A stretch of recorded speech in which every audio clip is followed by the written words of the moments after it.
Okay, now here comes the moment I was talking about. A moment that has fascinated me more than any other and brought me back to this record again and again. Here it comes. You can't quite make out what she says because someone drops a cane. Is she saying live while you can or leave while you can? And that's exactly what you think at the altar, isn't it? Live or leave? You have to live.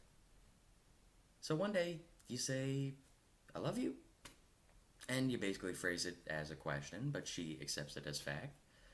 And then suddenly she's standing in front of you in a $3,000 dress with tears in her eyes, and her nephew made the huppah. So, what do?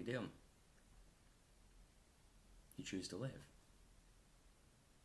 And then for a couple months, you stare at the alien form beside you in bed and think to yourself, who are you? Who are you? And then you say it out loud. And then there's the trial separations, couples counseling, conversations about her eating disorder, and your Zoloft addiction. And the whole relationship ends on a particularly ugly note, with your only copy of Gypsy spinning through the air and slamming and smashing against the living room wall. But in a larger sense, in a broader sense, it's better to have lived than left, right? Okay, so The Drowsy Chaperone book is by Bob Martin and Don McKellar. I don't have the lyrics written down here because I don't really do musicals. Anyone who knows me knows I don't really sing too well, besides Taylor Swift in the car. I don't really dance too well, besides in video games. So I kind of avoid musicals. Biggest regret of my college career. I was the director. I went to University of Missouri. The director of this show told me to come out and audition. I said, nah, I don't do musicals. Didn't read it. Again, like I always say, classic mistake. Read the plays. Read them. Because Man Chair barely sings and dances in this. And it's an amazing role that, as a college actor, you're not going to get a chance to do this role very often. Let's move on to description for that. Man Chair is likely in his 40s, 50s, maybe 60s, maybe 30s you could pull off in some productions. Definitely in college, you throw all that out the window because you could easily do this. I saw this play in college. It was amazing. But in a professional setting, if you're my age, if you're in your mid-20s, not a role you're going to get. Funny story about it, when I was doing research for this, I found out that the first production in 97, this came up in Toronto in 98 before it went to Broadway like 8 years later. The first production had no Man in Chair. If you've ever read this play or if you've ever seen this musical, you'll realize that it would just be basically a SNL parody of 20s and 30s Rodgers and Hammerstein musicals, but for the central narrative of Man in Chair. So throughout the play, you see Man in Chair interject on the scenes. What you're seeing on stage is more or less his recording. He's listening to a record of The Drowsy Chaperone, which is a fake musical that was written by Rodgers and Hammerstein, I think. And it's effectively a parody of all the musicals of that era. It hits a lot of different ones. One of the best moments I've ever had going to a musical was at the opening of the second act of this. Spoiler. It calls for a huge oriental set, backdrop, and song that's remarkably racist. And unfortunately, a lot of the musicals at the time were kind of racist, because a lot of people at the time were kind of racist. And Man in Chair runs out and is like, sorry, wrong record, and switches it up, but it's such a huge production number that is just cut off so fast.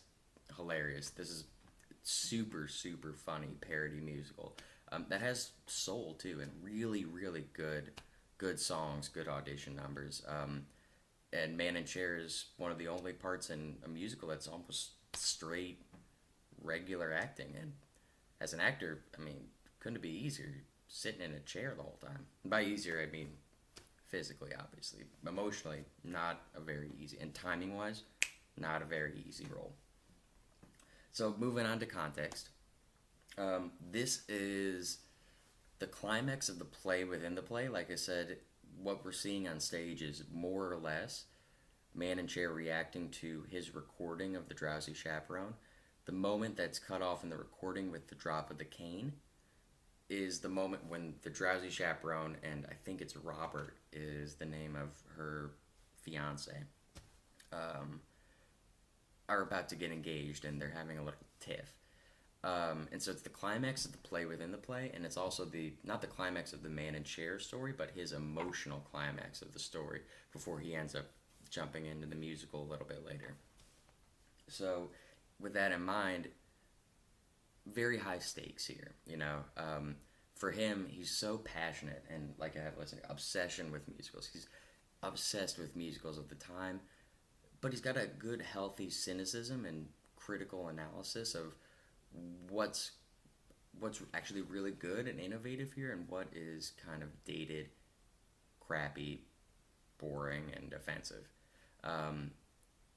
And also, you know, he makes a little side remark about the fact that the cane drop here, this is the official recording and you can't hear one of the most important lines.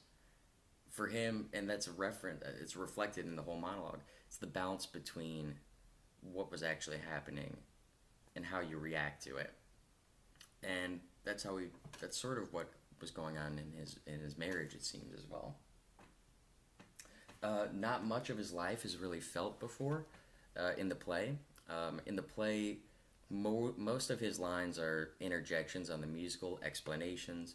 You do get to see some of his backstory. You are aware of an ex-wife, I believe, at this point. But this is definitely the longest segment of time in which he exposes himself. Quickly, it's difficult for him. It's really difficult for him to do so. That's why he's obsessed with listening to 20s and 30s musicals, because they're showy, they're safe, they remind him of not reality. And we'll get to that in a second with analysis too. Which where we're going now. So big risk of this monologue is in the play, obviously, when you're performing it, you've got an audio cue that's going to give you the sound to react to with the whole you live while you can, and it cuts out with the cane drop. Nothing's scarier in the first 10 seconds, as it is here, of a monologue than having a significant moment of silence. Because if they're not interested and then you're silent for too long, they've already made up their mind that they're already like, I don't know about that. So if you're choosing this monologue and you're choosing to keep that segment in, you really have to be crisp and judicial of how you use that time. I'll go back and watch this as soon as I'm done, but hopefully in that little silence you can see a choice here to be listening to the music. So obviously you don't need to do that on stage because the audience can hear it, but for an audition you're going to have to show that you're actively listening to an overall audio track. Now all these people are probably going to know this musical, but you need to demonstrate that still. Otherwise you're just sitting there in silence. And you need to be very sharp and clear in that moment of why it's important. Obviously for him it's important because it's both an error, I mean they drop a cane and screw up the audio, but also leads to the whole question of the balance between living and leaving, and the fact that relationships are complicated and there isn't a script that you should be able to follow. And so he sort of creates this whole narrative based off of this just simple mistake that for him is very important. I have bounce of philosophy with personal story and anecdote. Sort of what I mentioned there. Philosophy I put in quotes because it's not really he's not Socrates. It's not like he's giving anything existentially important. It's definitely like 4th grade philosophy, like live or leave at the altar. It's not too emotionally complex unless you fill it with that. So for him, it's really full with that. And as you can tell in the play, if you read it, and also even just in this monologue, a little childish at heart. I mean, he sits at home and listens to musicals on record. and just makes jokes about him. He still deals with emotional situations in a way that isn't not adult. It isn't childlike, but it actually. I'll jump ahead to the Zoloft addiction. That's a really, really important part. So if you don't, anytime you have any medical thing in a show, you got to research that, because if you know from your personal life, fortunately, I'm not prescribed anything or anything like that, but I know plenty of people with antidepressants like Zoloft. I know people. I was in Crimes of the Heart before, and I had a limp, and one of my performances, I didn't do a great job, and someone in the audience came up to me, and someone who I respect came up to me and was like, "You got to really research what it's like to have a limp," and he was right. And so he mentions the Zoloft addiction here. So I didn't really. I mean, I'd heard of it, but I didn't know everything about it until researching to perform it. Zoloft is prescribed mainly for antidepressants, social anxiety, sometimes PTSD. Obviously, in this case, it seems to be antidepressant and social anxiety. I mean, he exhibits throughout the play and in the monologue plenty of examples of both. Perhaps PTSD, but his cynicism shows that that's how he already has an emotional wall to deal with PTSD.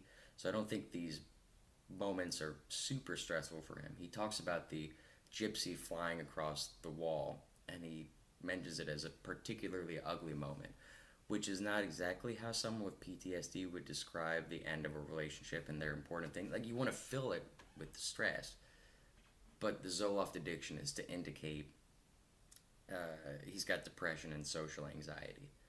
And so when you talk about the past, the wedding, in the monologue, as well as looking at the bed beside her, you wanted to read like he's been dealing with that before. And this is that the Zoloft addiction is something that would have carried all the way through, and perhaps been an indicator to him as to when things were going wrong in his relationship, when he started needing to do that more often. Balance of cynicism with embracing emotions, kind of already went through that. So, and I realized that I should ask more questions instead of just verbalize mine, because for the actor, you want questions to come up with your own ideas and not just some guy explaining to you how they feel about it. Again, feel free to disagree with anything I say. You can comment on it. Best part about acting is it's so nebulously yours that if you own what you do, you can't really dispute it. So the question then, how does this man deal with stress? Dealing with a lot of stress from the past and trying to spit it out, and also tying it in with his addiction to musicals, basically. You get a lot of freedom to choose, where does this guy go to? What walls does he put up, and how does he defend himself against stressful situations? Is it more, and for different things, it could be, you don't have to choose an overall answer. What part of that memory is from the Zoloft addiction, that's pain? What part of it is the musicals that he's guiding with? What part of it is true and honest to himself, and so on? And then at the very end, it's got a great conclusion there when he says, in a larger sense, in a broader sense, it's better to have lived than left, right? Make a choice. You got, and you'll hear directors say this all the time, and especially casting directors too. If you only get a minute or so to show what you got for an audition, you got to make a strong choice. And like I say here, even if the choice is to be ambiguous in the middle, which is how most of these performances end up going when it's done live, but it's better to have lived than left, right? Can imply he's confident in that. It's better to have lived than left, right? It can be the opposite, it can be negative. It's better to have lived than left, right? And it's clear he doesn't believe it. Or you can, how I tried to do at least, and if it wasn't evident, let me know. Try to bounce those two in the actual text of the sentence too. We're in that you're going on a wave in that sentence of part of that is true and part of that is false, and that's really the human condition. And the man in chair is a great character to show the human condition. So, like I said in conclusion for me, even though the character is likely in his 40s to 60s, it's still a monologue you can do younger than that for a lot of different auditions, especially in college. You know, this would be a nice one to do for roles where you're playing an older character. Um, there's not, again, no real dialect notes. To the best of my knowledge, it's not very clear that he needs to be from any specific spot. It should be probably seated. Man in chair kind of makes sense. And then you have to obviously fill the monologue with other blocking movements and emotional life. Check out Drowsy Chaperone. If there's a production near you, it's probably a lot better to see it. I mean, it's great reading, it's funny.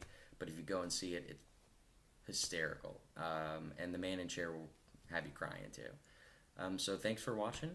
If you got monologues that you want to see videos about, if you've got comments on this that you disagree with or agree with, let me know. I'll read those too. Thanks so much.